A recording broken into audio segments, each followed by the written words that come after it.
할렐루야. 네, 저는 김자, 운자, 년자 김은년 목사입니다.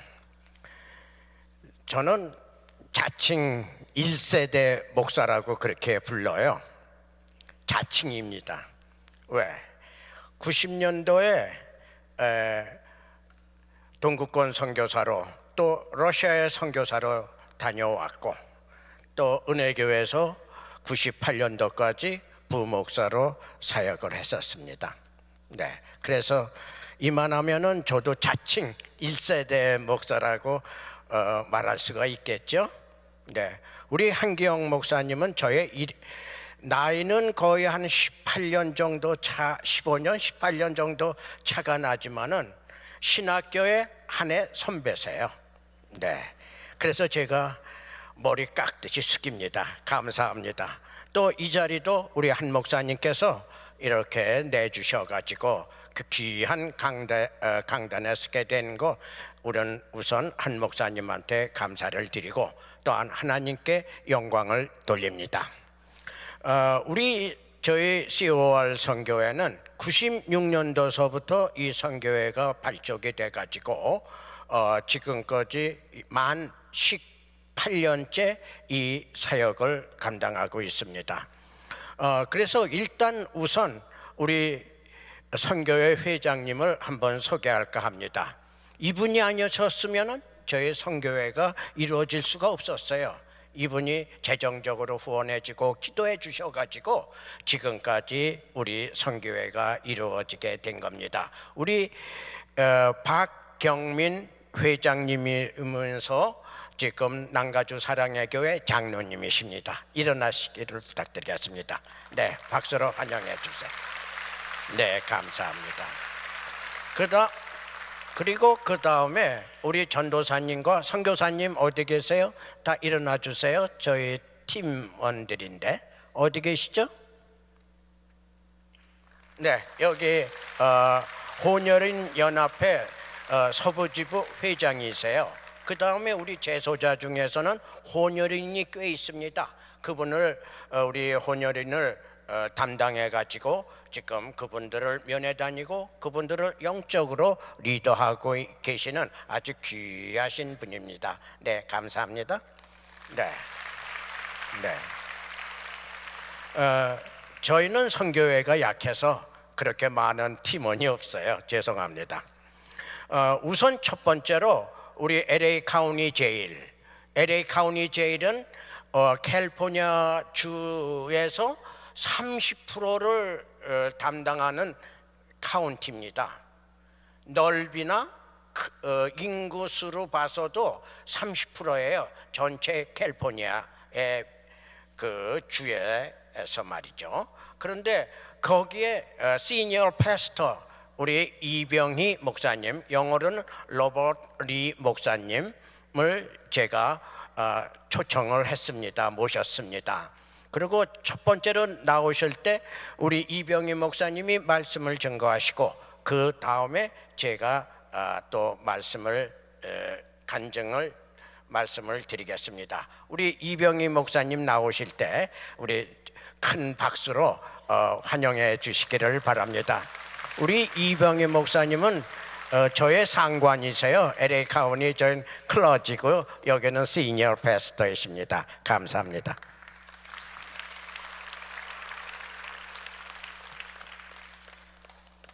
우리 잠깐 기도하시겠습니다.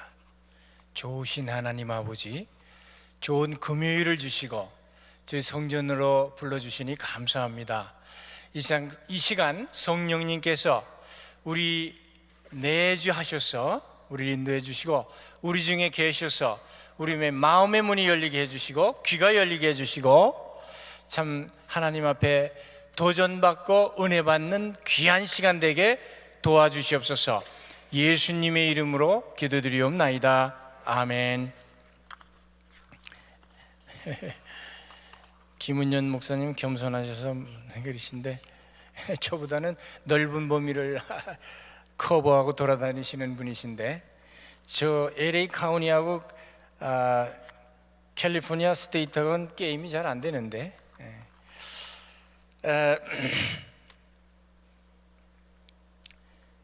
지금 현재 거기 교도소에 들어와서 일하는 멀쩡한 청년이 하나 있어요. 지금 나이가 28살인데 그 부모님은 워싱턴 DC에 공무원입니다. 엔지니어예요. 시빌 엔지니어. 그 박사학위 물론 가지고 계시겠죠. 미국에서 공부하셨죠. 어머니도 또 박사입니다. 근데 얘가 여기 들어와 있어요. 왜 들어와 있냐면 마약 때문에. 엄마 아버지가 너무 학벌이 좋고 바쁘시다 보니까 애를 잘 안 돌봤어요. 그 돈은 많이 줬거든요. 그러니까 얘가 돈 가지고 무료하게 시간을 보내다가 친구를 잘못 만났다고 부모님들은 그러는데, 여하튼 마약 해가지고 쫓아냈어요, 집에서. 근데 캘리포니아에 재활원에 보냈는데 여기 와가지고는 더 큰 마약 장사를 할 수 있게 됐고 마약 중독자가 돼서 지금 들어와 있는 학생이 있습니다. 학생은 아니겠죠. 28살이니까 성년인데, 제가 이 교도소에 있으면은 제일 어려운 점이 뭔지 아세요? 재수자들 전도하고 선도하는 일이 아닙니다. 이단 문제입니다. 이단. 지금 교도소에서 가장 빨리 자라나는 교가 이슬람익입니다. 지금 아이시스 해가지고 저 극단 이슬람익들이 지금 난리 버글치고 아주 잔인하게 사람들 죽이고 우리 크리스찬들을 확대하고 그러는데 굉장히 빠르게 그들이 부흥하고 있습니다. 교도소 내에서. 그런데 그 사람들한테 배울 게 하나 있다고 생각합니다. 그 뭔지 아세요? 하루에 5번 메카를 향해서 절합니다. 절을 하는데 이렇게 블랭켓 모포를 깔고 머리가 땅에 닿도록, 정말 성경에서 얘기하는 경배해요, 그 사람들이. 그건 우리가 배워야 되겠으나 그 이슬람에게 페이스는 배워서는 안 되겠죠. 그래서 제일 큰 문제가 영적인 문제입니다. 그런데 미국의 교도소 시스템이 성공을 했다고는 볼 수가 없습니다. 왜냐하면 너무 비좁고 이 마약이 문제입니다. 우리가 영적으로 싸워야 되는데 마약 때문에 참 영적으로 싸울 수 있는 힘을 잃게 만들어요. 그래서 여러 가지 교도소 사정을 얘기할 수 있겠으나 마약과 관계된 얘기를 좀 오늘은 드리려고 합니다. 보통 우리가 7대 범죄다, 그러니까 Major 7 Crimes 그러는데, 또 다른 말로 하면 Part 1 Offenses 그러는데, 넘버 1이 그 Criminal Homicide예요. 강력한 살인. 그게 넘버 1이에요. 넘버 2가 어떤 총격이든지 경찰관이 인볼브되어 있는 그러한 범죄, 그러니까 Deputy Involved Shooting이라고 그러죠. 세 번째는 레이브입니다. 강간. 네 번째는 robbery, 강도, 무장강도. 그 다음에 5번째가 폭행입니다. 6번째가 버글러리. 여러분, robbery하고 버글러리는 뭐가 다른지 아시죠? robbery라고 하는 건 사람을 상대로 한 거고, 버글러리는 도둑질을 하거나 사람이 없는데 집을 들어가거나 이런 겁니다. 7번째가 grand theft라 해가지고 우리나라 말로 하면 뭐라고 해야 되나요? 큰 돈 사기해 먹는 거. 그래서 7가지가 미국에서 지금 특히 LA 카운티에서 카운트하는 7가지의 죄인데, 이 죄명은 이 사람이 살인자입니다. 이 사람들이 강도입니다. 그래서 감옥소에 들어왔어요. 그런데 실제 이 사람들이 왜 살인을 하려고 그러고 강도짓을 했냐면 마약 돈을 마련하기 위해서. 그래서 미국의 모든 범죄에 직간접으로 마약이 차지하는 비율이 70%가 넘습니다. 놀랍죠? 70%가 넘습니다. 제가 직간접이라고 한 것은 사람들이 교도소에 잡혀 들어왔는데 마약을 자기가 했거나 많이 소지했거나 팔거나 만든 걸로 해서 들어온 그 죄명은, 그런 차지를 받은 사람들은 한 25%인데 나머지는 마약 돈을 마련하기 위해서 죄를 저질렀기 때문에 직간접으로 마약이 범죄에 미치는 퍼센테지가 70%라는 거예요. 이 70%라고 하는 건 굉장히 어마어마한 퍼센테지입니다. 그래서 마약은 궁극적으로 범죄와 연결되게 돼 있는 것입니다. 마약과 범죄는 뗄래야 뗄 수 없는 관계, 70%가 직간접으로 관계가 되어 있기 때문에. 그런데 이 마약이 참 무서운 것은, 제가 있는 곳에 7층이 처음에는 영어로 하면 쿠쿠 이 머리가 이상한 사람들, 약 때문에 7층에 한 6, 70명이 있었는데, 지금 그게 자꾸 내려와 가지고 5층까지 3층을 지금 이 마약 때문에 정신 나간 사람들이 차지합니다. 계속 늡니다, 이 사람들이. 그래서 큰 이슈 중에 하나입니다. 자꾸 느니까, 마약 때문에. 그런데 한번 마약을 시작하면은 마약에서 재생할 수 있는 확률이 5%입니다. 뭐 많이들 이렇게 재활원들이, 한국 재활원도 조그만 게 있고 그러는데, 뭐 우리 재활원은 뭐 오면 50%, 60%가 재활을 한다고 그러지만 그거는 과장된 것이고, 미국 전체의 퍼센테이지가 5%에 불과합니다. 100명이 마약 중독자가 되면 5명만이 다시 정상으로 돌아올 수 있는데, 그 5명이 어떻게 돌아왔느냐? 예수 그리스도 때문에, 말씀 때문에. 사람의 인사이드를 바꿀 수 있는 것은 이 세상의 법도 아닙니다. 어떠한 무기도 아닙니다. 오로지 주님의 무기, 말씀, 성령의 역사를 통해서만 이들이 변할 수 있기 때문에, 김은현 목사님이나 기타 교도소 개통해서 참 사역을 하시는 분들 참 귀하신 분들입니다. 꼭 필요하신 분들인 것입니다.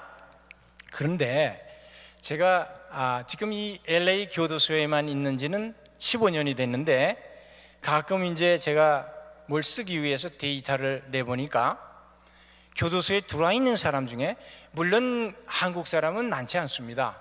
그 미국 사람들은 새벽 기도를 잘 안 하긴 하지만, 새벽 기도를 한 사람이 교도소에 들어온 사람이 한 사람도 없습니다. 새벽 기도에 참석하던 사람이 교도소에 들어온 사람이 한 사람도 없습니다. 놀랍죠? 또 있는데, 그게 뭐냐면은 가정예배. 집에서 가정예배를 드린 사람이 교도소에 들어온 사람은 하나도 없습니다. 그만큼 가정이 중요하고, 가정이 제일 작은 단위의 교회예요. 부모, 자식들한테 그 모범을 보이는 것이 그만큼 중요하다는 것입니다. 또 한 가지가 있는데, 그게 뭐냐면, 어떤 교회에서든지 자기가 속한 교회에서 1년 이상을 봉사한 사람은 교도소에 들어온 사람이 없습니다.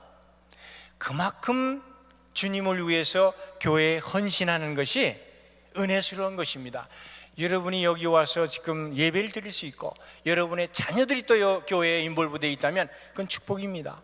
그것이 마약을 예방하는 길입니다. 많은 사람들이 묻습니다. 많은 그렇게 경험이 있으신데 마약을 어떻게 예방합니까? 물론 제가 구체적인 얘기는 조금 이따 하겠지만은 간단합니다.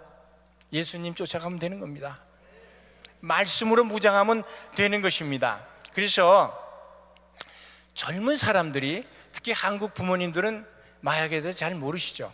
그 아이들이 거짓말을 해도 넘어갑니다. 마약을 하는지 안 하는지, 어떤 단계에 왔는지 잘 모릅니다.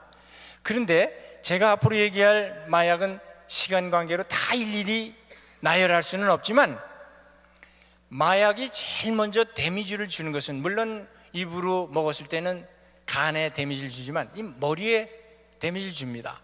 여러분 뇌의 가장 중요한, 뇌 가운데에 있는 여러분이 나인 것, 여러분이 여러분인 것을 킵하는, 여러분의 퍼스널리티를 킵하는 그 부분이 있는데, 그걸 fasciculus retroflex라고 그래요, 영어로는. 근데 그걸 다른 말로 하면 reward and pleasure center라고 그래요. 그놈이 한 200개 내지 300개의 조그만 기구인데 그게 여러분을 킵하고 있어요. 내가 나된 것은 그 부분이 여러분을 킵하기 때문에 그러는데, 마약을 하면 제일 먼저 뇌로다가 올라간 마약이 거길 히트합니다. 그래서 사람이 달라져요. 실례를 드리면, 여러분 술 많이 취하면 사람이 달라지죠. 왜 그러냐면, 알코올의 그 THIQ3라고 하는 성분이 그 부분을 때리는 거예요. 가장 중요한 부분을. 그러니까 퍼스널리티가 바뀐 거예요. 저 술 먹은 개라고 그러듯이. 그렇죠? 그러나 일시적인 술로 그런 것은 잠시 그렇게 사람이 변하지만 마약을 계속하면은 완전히 사람이 바뀌게 되는 것입니다. 그래서 다른 얘기는 참 못하겠고 긴 얘기는 여러분 교감신경하고 부교감신경은 다 아시죠? 근데 이 마약이 영향을 주는 그 부분이 바로 교감신경, 부교감신경입니다. 그 역할이 뭡니까? 우리 몸의 모든 organ을 컨트롤하는 것은 뇌에서 명령을 받아서 이 교감신경, 부교감신경이 여러분을 유지하고 있습니다. 그렇죠? 만약에 교감신경, 부교감신경이 없으면 여러분은 죽은 사람입니다. 그래서 교감신경의 역할은 뭘 이렇게 자꾸 빠르게 하거나 촉진하는 역할을 해요. 그래서 제가 쉬운 말로 전쟁을 일으키는 신경이 교감신경이다. 부교감신경은 그 반대입니다. 슬로우 다운 시키고 피스를 가급적이면 유지하려고. 그 두 신경계가 밸런스를 잃었을 때 여러분이 육신적으로 건강적으로 정신적으로 건강한 사람입니다. 근데 마약을 먹으면 그 밸런스가 깨지는 거예요. 자, 실례를 듭니다. 마약을 하면은 교감신경은 여러분 심장이 빨리 뛰게 해요. 근데 너무 빨리 뛰면 사람이 죽죠. 그러면 이 부교감신경이 이걸 빨리 못 뛰게 서로 견제를 합니다. 또 부교감신경이 강해져 가지고 심장이 너무 늦게 뛰게 하면 죽죠. 그 교감신경이 빨리 뛰게 해서 둘이 check balance each other, 이렇게 밸런스를 잃어서 여러분이 지금 사시는 겁니다. 그런데 마약을 하면 그 신경계통이 깨지기 때문에 다른 모든 여러분의 그 구조가 60조의 세포가 있다고 그러죠. 그리고 여러분 몸속에는 신경계통의 터미널이 수백만 개가 있습니다. 그런데 마약을 하면은 여러분 알코올은 다 아세요. 그러나 마약으로 취급은 안 하죠. 마리화나, 젊은 사람들 마리화나 여기서 중고등학교를 나왔으면 많이 경험한 걸로 알고 있습니다. 데이터에 보면 65% 이상의 경험을 한다고 그러는데 보통 다 그러죠. 부모님들이 알아도 뭐 캘리포니아나 다른 주에서 마리아는 리걸 드러그로 하고 이건 좋은 거다, 정신도 좋게 하고 그러지만 이게 마약입니다. 미국에 약을 5가지로 나눠놓고 있는데 1, 2가 그게 controlled substance 해가지고 그게 마약인데 넘버 1에 들어가 있습니다, 마리화나가. 근데 아이들은 부모님한테 그렇습니다. 내가 얼마든지 끊을 수 있을 때 끊을 수 있기 때문에 걱정하지 마시라고. 아닙니다. 또 잘 알려진 코케인, 이 콜롬비아에서 미국에 많이 들어오죠. 메탄페타민 혹은 헤로인, 또 LSD 또는 PCP, 뭐 데이트 레이트 드럭이라고 그러죠. 이게 남자들이, 나쁜 사람들, 여자들 나쁜 짓 할 때 넉다운 시키려고 먹이는 마약이라 해가지고 이런 마약들이 있는데, 마리화나만 제가 말씀드리겠습니다. 마리화나는 신경이 이제 터미널이 이렇게 그 가운데 물이 있습니다. 그걸 시나틱 크래프트 갭이라고 그러는데, 왜냐하면 신경이 2개가 붙어 있으면 전기 모양 스파크가 일어나니까 물론 눈으로 보이지 않습니다. 세밀하지만 신경 터미널과 터미널 사이에 그 액체가 있습니다. 그래서 메시지가 한 군데로 들어와서 그 액체를 건너서 다른 데로 가서 메시지가 뇌에, 헤드코어에 전달해서 여러분이 운동을 할 수 있고 일을 할 수 있는 겁니다. 마리화나를 피시면 그 두 터미널 사이가 넓어져요. Widen the synaptic gap. 그 어떻게 되겠어요? 메시지가 전달이 안 돼요. 그럼 어떻게 돼요? 고장 나는 거죠. 여기서 다 모든 것을 명령해서 해야 되는데 몸하고 뇌하고 연결이 안 되니까 그 사이드 이펙트가 이제 나타나기 시작하는 것입니다. 여러분, 교도소에서 한 신뢰가 있는데 흑인 뮤직 컴포저입니다. 그 사람 이름을 대면 여러분이 아시니까 제 이름을 안 되겠습니다. 그 사람이 들어와 있었어요, 교도소에. 유명한 사람입니다. 근데 코케인을 하다가 걸려 들어왔어요. 코케인을 많이 소지하다가 돈 있고 하니까 하다 걸려 들어왔는데, 이 사람이 맨날 제 클래스에 들어와서 하는 게, 난 코케인을 20년을 했는데 아무 이상이 없다는 거예요. 그럴 수 있습니다. 사람에 따라서 여러분 간의 기능이 다르기 때문에 어떤 사람은 금방 코케인을 먹고 참 몸이 나빠질 수도 있지만 어떤 사람은 오래 갑니다. 20년 했는데 그게 없다는 거예요. 그래서 이 사람이 농담 반 진담 반도 그래요. 내가 교도소에 나가면 제일 먼저 하고 싶은 것이 코케인을 한다는 거예요. 그래서 제가 한 번은 자꾸 듣다가 야단을 쳐서 그러지 말아라. 응? One time you're gonna be collapse and you die. 벼랑간 네가 행동 못하게 되고 죽을 거다. 그런데 죽었어요. 그 사람 나가서 3개월 만에. 무서운 겁니다, 마약이. 그래서 저는 가끔 그렇게 표현합니다. 마약이라고 하는 건 총보다 더 무서운 거다. 사람을 천천히 아주 이게 암의 마지막 단계에 들어간 환자들 모양 아주 미저러블하게 죽이는 거예요. 무지하게 많이 봤습니다. 저는 마약 때문에 죽는 사람들을. 그리고 지금 LA 다운타운에 그 패트롤하는 경찰관들한테 물어보면 평균 하루에 한두 명이 죽는데요, 마약 때문에. 지들끼리 마약 사고 돈 안 내서 죽이는 거 있고, 우울증에 걸려서 자살하는 게 있고. 예. 그래서 제가 간단하나마 부모님들한테 드리고 싶은 것이, 내 애가 마약을 하는 걸 아셨을 때는 감추지 마시라는 거예요. 그거를 오픈하시라는 거예요. 그래서 빨리 전문자들을 만나시라는 거예요. 그리고 여러분, 아이들이 마약을 하든 안 하든 아이들의 방은 불을 환하게 밝혀주십시오. 왜 그러냐면은 성경에서도 어둠의 세력이라고 그러잖아요. 사탄의 세력을. 아이들이 방이 어둠짐침하면은 우리 신앙적으로 얘기하면 사탄이 들어오기 쉬운 거예요. 밝은 데서 도둑질하기 힘들잖아요. 사탄도 그런 모양이에요. 어둠의 세력이라고 표현한 것 같아요. 그래서 아이들을 방은 참 밝게 해주시라는 거예요, 부모님 입장에서는.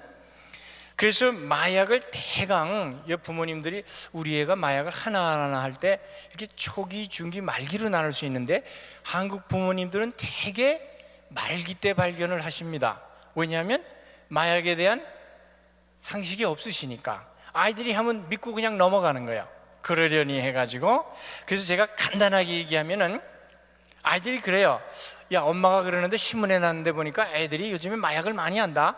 근데 엄마, 나는 마약 안 해. 누구누구 엄마 알지? 그 친구들은 마약을 해. 그건 수상한 사람입니다. 그 애가 수상한 아이입니다. 만약에 자기가 마약과 관계없으면 그런 얘기를 들으면 리액션 할 필요가 없죠. 자기 안 하는데 관심이 없으니까. 근데 누구누구는 하는데 나는 안 한다고 justify 한 때에는 의심을 하는데, 그건 초기 단계입니다. 여자 자녀들은 화장을 안 하다 화장을 짙하게 하면 그게 마약하는 겁니다.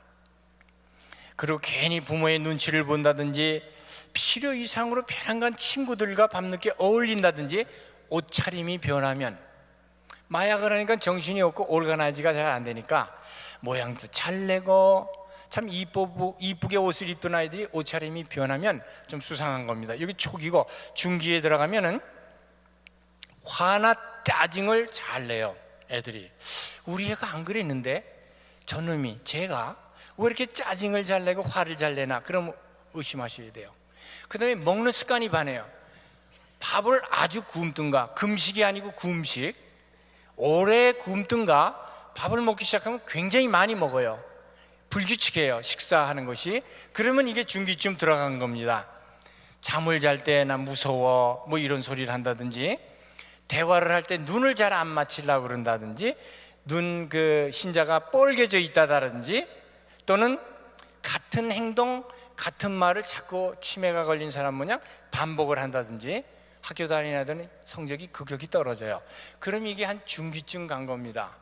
학교 가기 싫어하고. 말기가 되면 어떻게 되냐면 몸이 마르고 체형이 바뀝니다. 이게 이제 마약 중독의 말기에 들어갑니다. 그 다음에 말이 없어집니다. 자기 방에만 들어가려고 그래요. 불을 끕니다. 담배를 많이 피웁니다. 그리고 초조해합니다. 그럼 이게 말기에 들어간 겁니다. 그리고 화내고 기뻐하고 하는 이 극과 극을 달라요. 이게 가름이 없어요. 이게 무드 스윙이 너무 많아요. 그러면 이게 거의 말기에 들어간 것입니다. 그리고 집에 물건이 없어져요. 약을 살기 위해서 훔쳐가는 거예요. 부모님의 지갑에 돈이 없어집니다. 그럼 말기입니다. 컴퓨터에 앉아 있으면 일어날 줄 모릅니다. 그럼 의심해 봐야 돼요. 물론 인터넷 에딕션이라 해서 인터넷에 빠진 경우도 있지만 마약 때문에 컴퓨터에 앉으면은 다른 생각을 해요. 그러니까 뭘 하는지 자기가 모르기 때문에 컴퓨터에 앉아서 일어나지 않고 하루 종일 컴퓨터에 앉아 있다면 마약을 의심할 수 있고, 때로는 폭력을 행사합니다. 폭언을 합니다. 누구한테? 부모님한테. 그러지 않았던 아이들이. 그리고 조그만 저울이 애들 방에서 나온다거나, 그 마약을 팔아야 되니까. 왜냐하면 자기가 중증이 되면 마약 돈을 벌어야 되기 때문에 마약을 팝니다. 그래서 그 돈으로 하기 때문에 저울이 필요해요. 달아서 팔아야 되니까. 그리고 조그만 비닐 약봉지 같은 거, 이런 게 많이 나타나면 그건 벌써 중증에 간 것입니다. 그래서 마약을 하게 되면 필수적으로 오는 증상이 뭐냐? 그게 우울증입니다. 여러분 많이 듣죠? 돈 많은 사람, 인류 배우들이 자살하잖아요. 우울증의 마지막이 그렇습니다. 그 다음에 ADHD라 해가지고 이렇게 집중을 못하는 거예요. 이게 Attention Deficiency Hypertension Disease라 해가지고 집중을 못합니다. 마약이 이미 브레인에 데미지를 줬기 때문에 집중을 못해, 아주 산만합니다. 그리고 또 스키조프레니아, 정신분열증이 오죠. 바이폴라라 해가지고 이게 분수를 모르죠. 어디쯤 해야 되는 걸 모르죠. 앵거가 안에 있죠. 또 죄의식이 많습니다. 그래서 아까 우리 한 목사님하고 우리 김은현 목사님하고 당회장실에서 말씀을 잠깐 나눴지만, 제가 일하는데 게이들이 한 450명 500명 있습니다.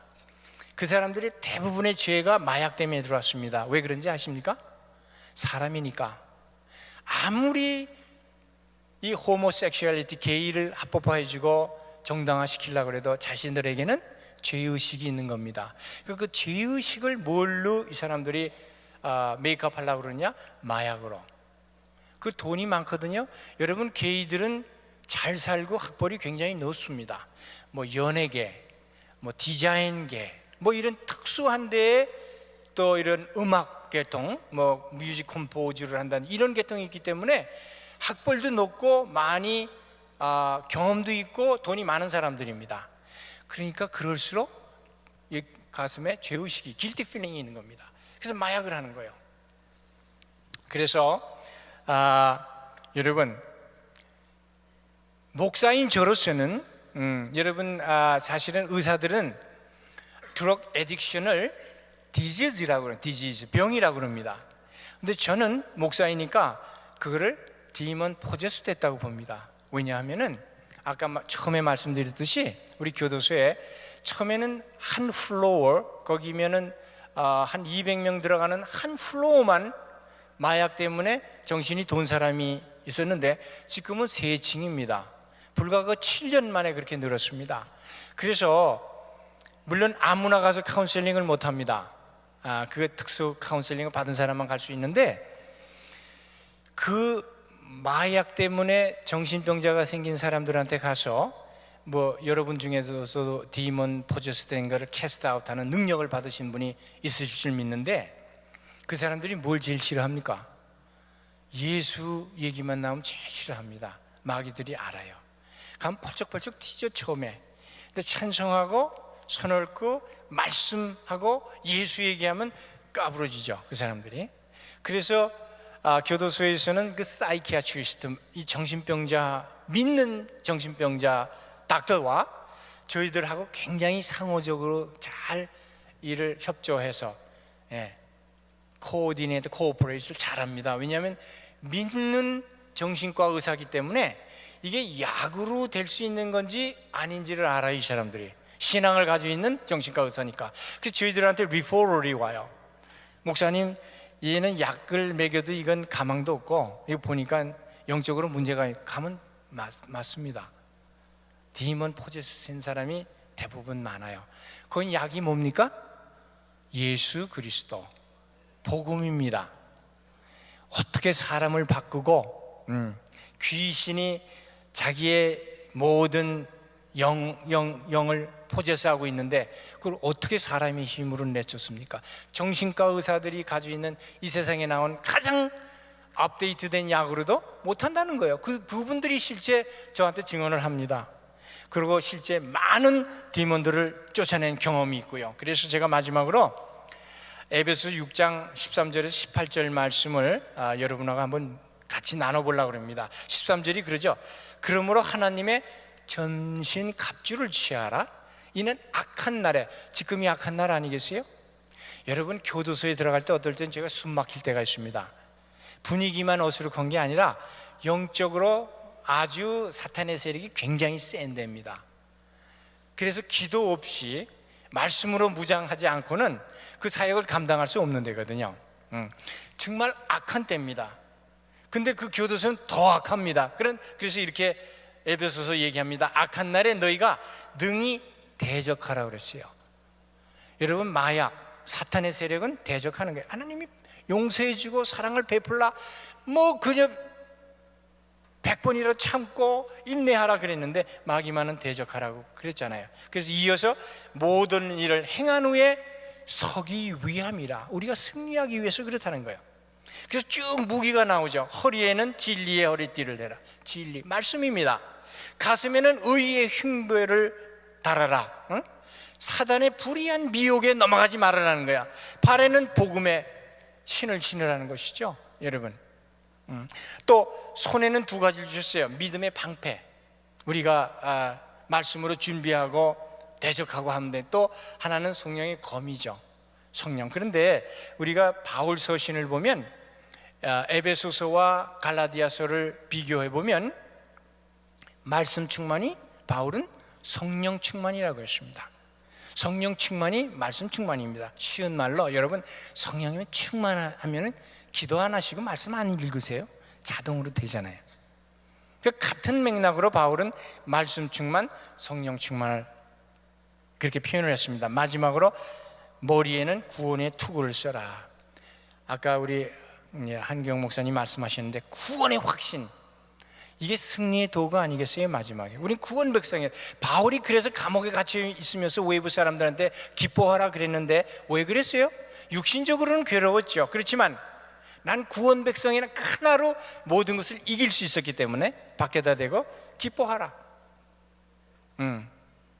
여러분, 모르겠습니다.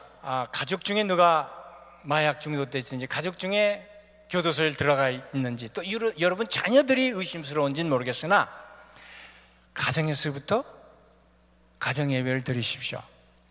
같이 가족이 손잡고 기도하십시오. 그리고 교회의 많은 액티비티에 참석하도록 하십시오. 쉽게 말씀드려서 헌신하십시오.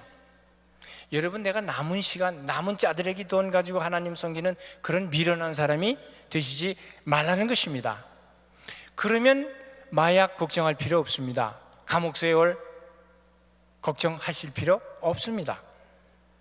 그러나 이것은 시간이 많이 걸리는 일이죠.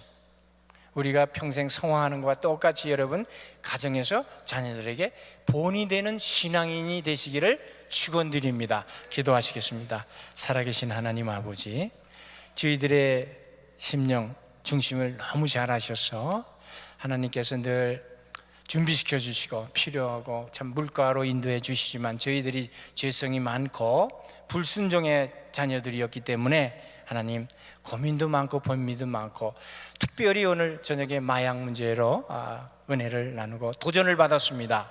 하나님, 우리 가정에서 또 미국 사회에서 마약이 퇴치되는 날까지 저희들 주님 붙들고 기도하며 성령의 역사로 물리칠 수 있도록 우리 모두에게 힘을 허락하여 주시옵소서. 예수님의 이름으로 기도드리옵나이다. 아멘.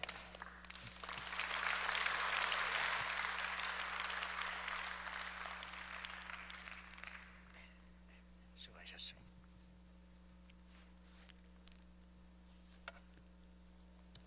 여러분들께서 우리 시니어 패스터인 이병희 목사님으로부터 좋은 말씀 감사드립니다. 저는 LA 카운티 제일은 이제 주중에 사역을 하고 주말에는 스테이트 프리전, 그러니까 카운티 제일에서 언도를 받으면은 이제 스테이트로 신병이 인도가 됩니다. 그래서 저희는 그 사역이 사실상 중점 사역입니다. 그래서 스테이트 프리즌에는 몇 개의 교도소가 있냐 그러면 33개의 교도소가 있고, 그 다음에 스테이트 프리즌에 수감되어 있는 재소자 수는 약 15만 명 정도 됩니다. 미국의 전체적인 재소자 수는 약 한 150만 명으로 추산하고 있는데 200만 명, 그 중에 약 10%좀 못 되겠죠. 그게 캘리포니아 안에 수감된 인원입니다. 저는 우리 이 재소자 사역을 하면서 지금 이 목사님이 말씀하신 거 바로 그대로 하고 있어요. 왜? 예수 그리스도의 복음을 전하고 있습니다. 예수 그리스도의 복음이 들어가면은 우리의 심령이 변화가 되는 역사가 일어나고 있다는 거예요. 예, 아무리 인간의 방법으로 그분들을 이렇게 좋은 길로 인도하더라도 안 됩니다. 오로지 방법은 뭐예요? 예수 그리스도의 복음밖에 없다는 것을 저는 여러분들에게 말씀을 드리는 겁니다. 그렇기 때문에 여러분들의 자녀 예수 그리스도를 어려서부터 교회로 인도해서 예수 그리스도를 믿게 해야 된다는 거예요.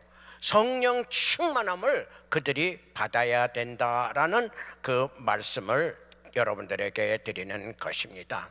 그래서 이 목사님께서 아주 귀중한 말씀을 전했기 때문에 저는 제 그 짧은 간증 하나로서 마치고자 합니다. 저는 LA 카운티 제일에 들어가 있는 한 청년을 만났어요. 바로 여러분들 주위에 있는 분입니다.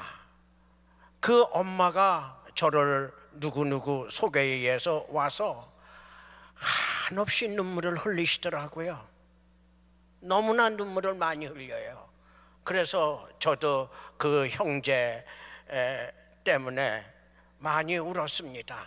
울면서 그 형제를 위해서 기도했어요. 그 형제는 배우가 되겠대요. 20살, 19살 때. 그래서 머리도 노란 물들이고 빨간 물들이고 그러고 다니는 그런 청년이었었어요.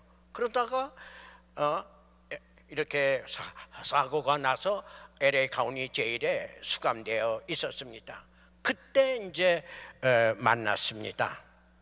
그래서 예수 그리스도의 복음을 그 우리 청년에게, 그 형제에게 전했어요.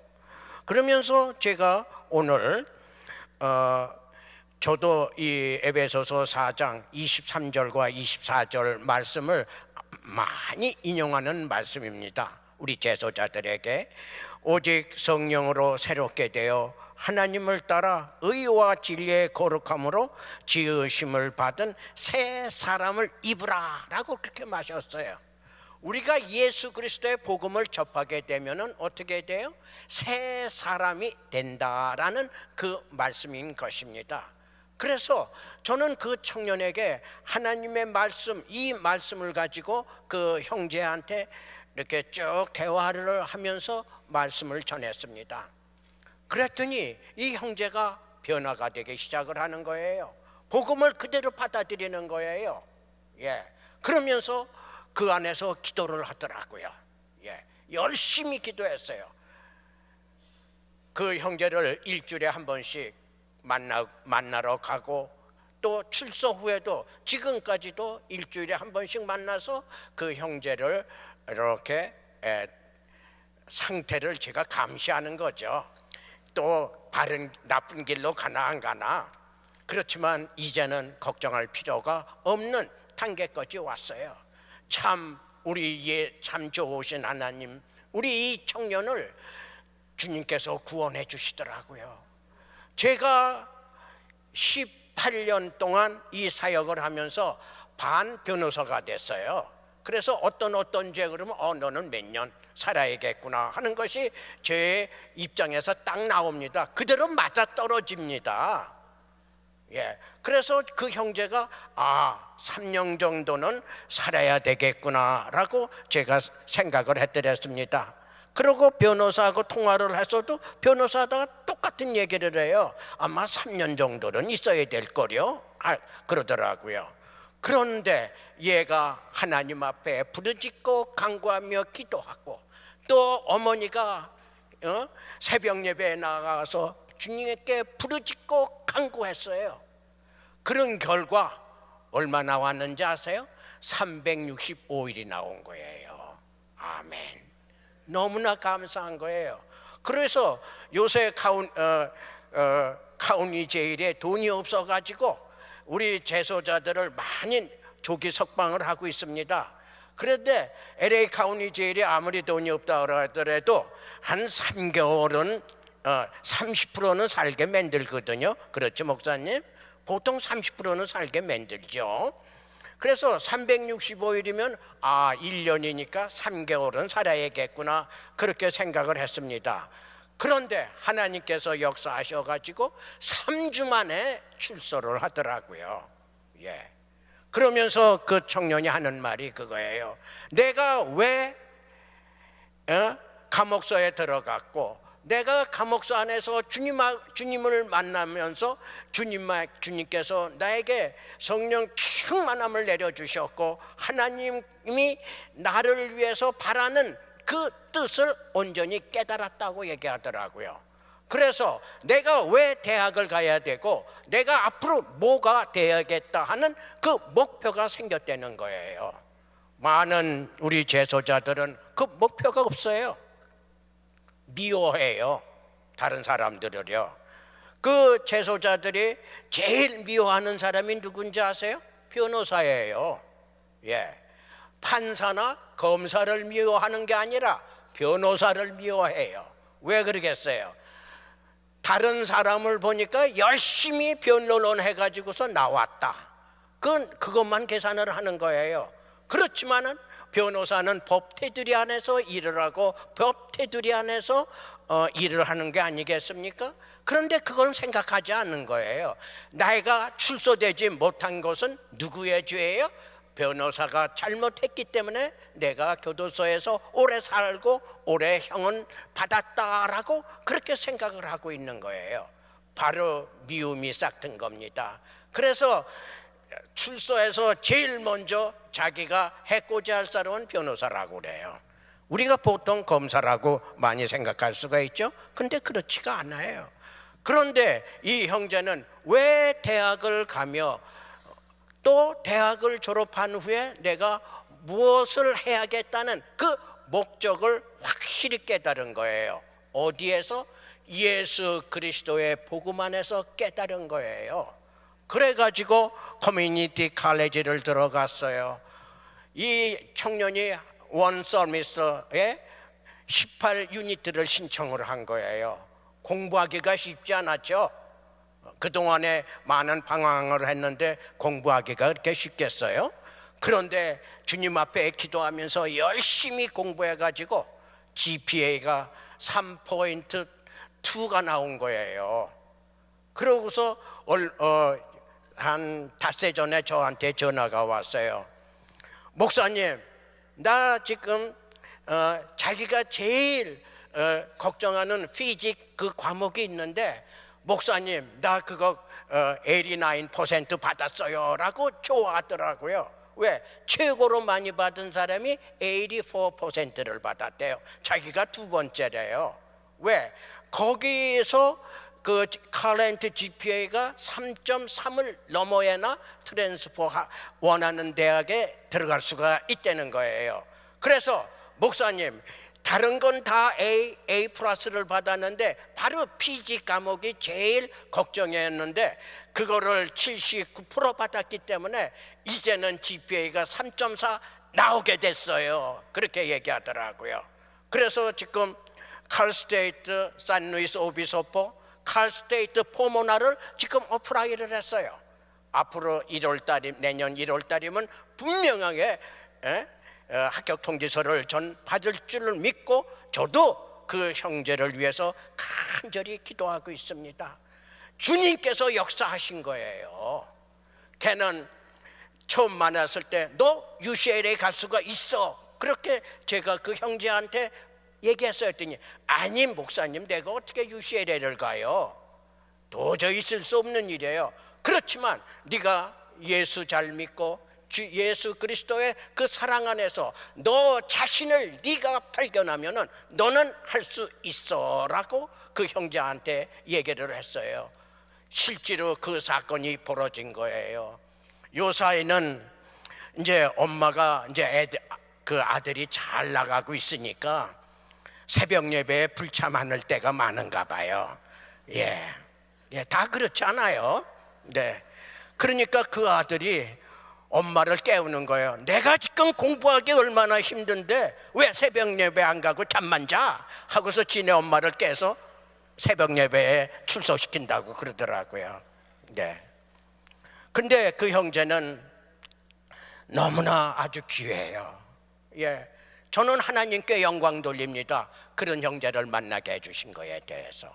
그렇지만 그런 형제는 제가 이 사역을 하면서 10%밖에 안 되는 그 중에 들어간 형제들이었습니다. 우리가 예수 그리스도의 복음이 우리의 심령 속에 들어오면은 새로운 피조물로 주님께서 만드신다는 것을 우리가 깊이 깨달아야 됩니다.